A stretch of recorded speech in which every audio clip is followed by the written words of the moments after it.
Hi everyone, আজকে আমি তৈরি করব চিতল মাছের পেটি দিয়ে চিতল মাছের কালিয়া।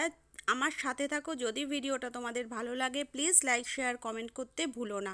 আর যারা আমার ভিডিওটা নতুন দেখছো তাদের কাছে অনুরোধ রইল, প্লিজ চ্যানেলটা সাবস্ক্রাইব করে পাশে থাকা বেল আইকনটা টিপে দিও, যাতে আমার দেওয়া যে কোনো ভিডিও নোটিফিকেশান তোমাদের কাছে পৌঁছে যায় সবার আগে। আর যারা আমাকে অলরেডি কমেন্ট করছো তাদেরকে জানাই অসংখ্য ধন্যবাদ। তোমাদের কমেন্ট আমার কাছে খুব মূল্যবান। তো চলো আজকে শুরু করি চিতল মাছের পেটি দিয়ে চিতল মাছের কালিয়া।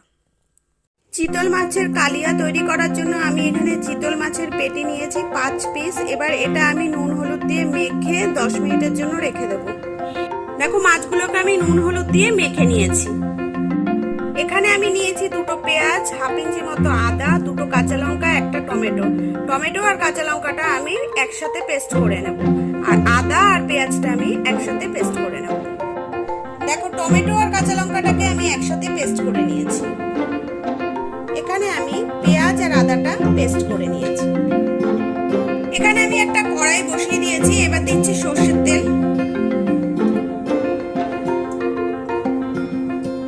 সরষের তেলটা এবার ভালো করে গরম করে নেব।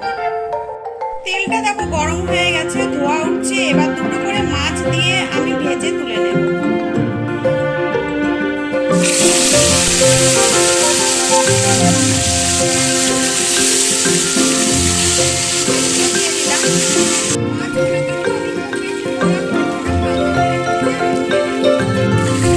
মাছগুলো একটা দিক ভাজা হয়ে গেছে, আমি উল্টে দিয়েছি। এবার এই পিঠটাও ভালো করে ভেজে আমি তুলে নেব।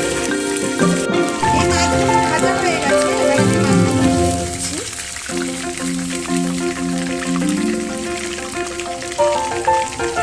বাকি মাছগুলো এইভাবে ভেজে আমি তুলে নেব। এবার বাকি মাছগুলো আমি ছেড়ে দিচ্ছি।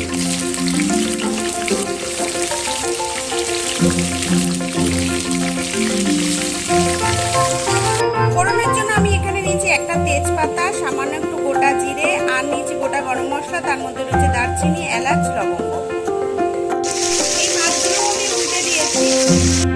মাছগুলো সব ভাজা হয়ে গেছে। এবার আমি এই ফোড়নটার মধ্যে দিয়ে দিলাম।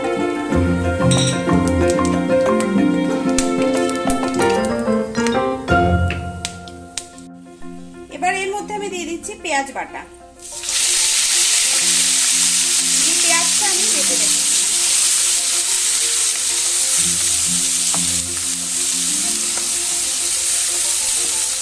এবার কিছুক্ষণ মশলাটা আমি তেলে এইভাবেই নাড়াচাড়া করতে থাকবো।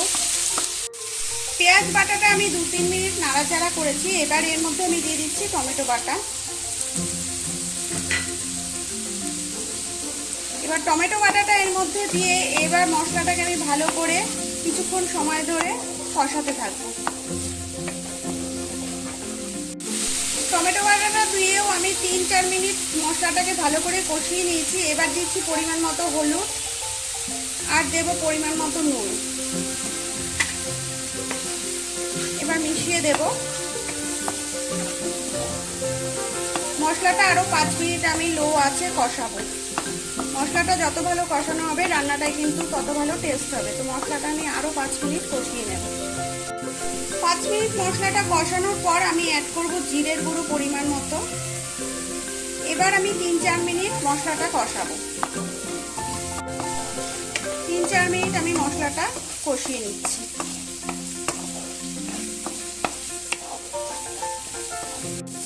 এবার আমি অ্যাড করছি সামান্য একটু জল, যাতে মশলাটা পুড়ে না যায়।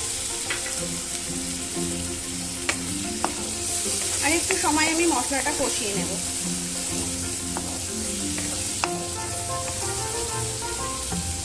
দেখো মশলাটা কষানো হয়ে গেছে, তেল ছেড়ে দিয়েছে। এবার আমি দিয়ে দেব পরিমাণ মতো জল।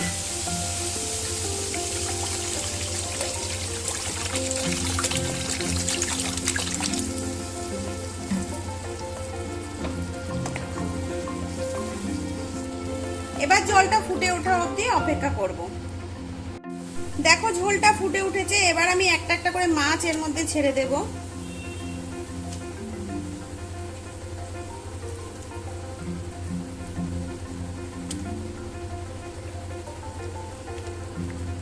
মাছগুলো ছেড়ে দিলাম। এবার 4-5 মিনিট আমি ঝোলটা ফুটিয়ে নামিয়ে নেব। দেখো কালিয়াটা ফুটে উঠেছে। এবার আমি এখানে গরম মশলাটা বেটে নিয়েছি, এই গরম মশলাটা এর মধ্যে দিয়ে দিচ্ছি। তোমরা এখানে গরম মশলার গুঁড়োও অ্যাড করতে পারো। এবার আমি এটা নামিয়ে নেব। তৈরি হয়ে গেছে আমার চিতল মাছের কালিয়া। যদি ভিডিওটা ভালো লাগে, গ্রহণযোগ্য মনে হয়, প্লিজ লাইক শেয়ার কমেন্ট করতে ভুলো না, আর আমার চ্যানেলকে সাবস্ক্রাইব করতে ভুলো না। তো আজকের মতো বাই বাই, ফিরে আসবো নেক্সট ভিডিও নিয়ে।